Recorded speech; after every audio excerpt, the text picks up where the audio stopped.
What your competition isn't doing is actually the one thing that you should be doing, hands down. If you want to stand out in the crowd, I got to tell you, it's way easier than you think. And here's why.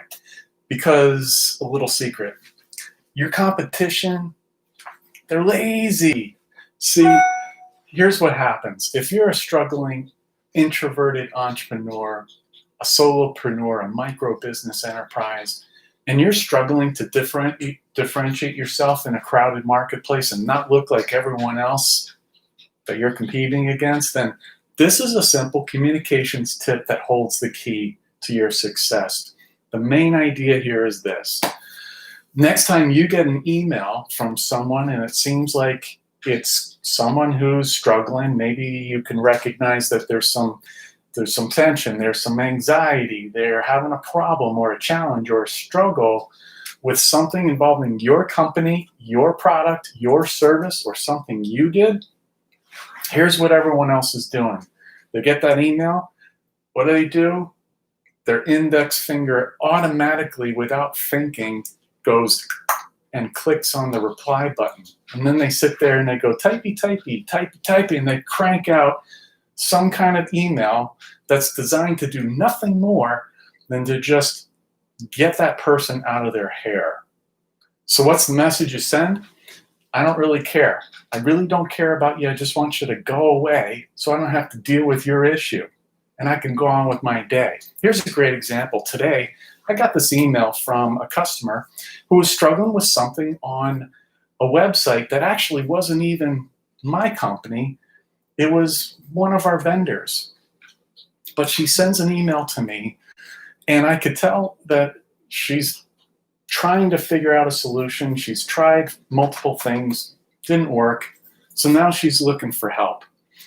What most people do is they hit the reply button and then they try to come up with what they think is going to be the most likely email response that will just take the whole problem and have it go away.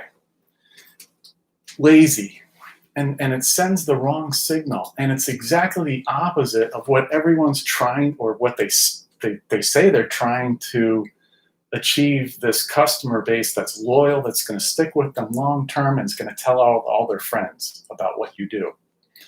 You got to change that. You got to change the mindset of what's the easiest. How can I get rid of this problem as fast as possible?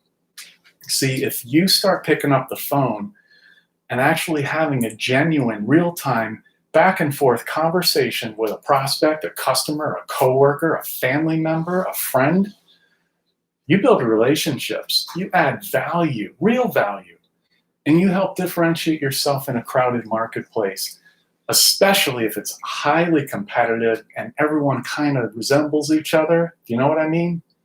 All your competitors are doing this. You don't have to. The most important thing to understand here is this tip is simple, it's easy, doesn't cost you any money, and you create raving fans who are loyal, they'll stick with you, and they'll tell everyone. Don't neglect this tip, especially it's important if you're a solopreneur, if you're a micro business enterprise and you're struggling to differentiate yourself in the market. So now you know for next time you get an email from a coworker, a prospect, a customer that's got that emotion attached to it, that's got some struggle, or would require a complex answer on your part, you just pick up the phone. Old school. Check it out. Don't hit that reply button. And here's one more thing before I forget. Did you know that you can get lots more tips just like this every day just by tuning in right here? Every day I'm bringing live video tips that will help you to stand out in the marketplace, get more leads, get more followers, and ultimately close more business. You can get it right here every day. Until next time, I'll be pulling for you.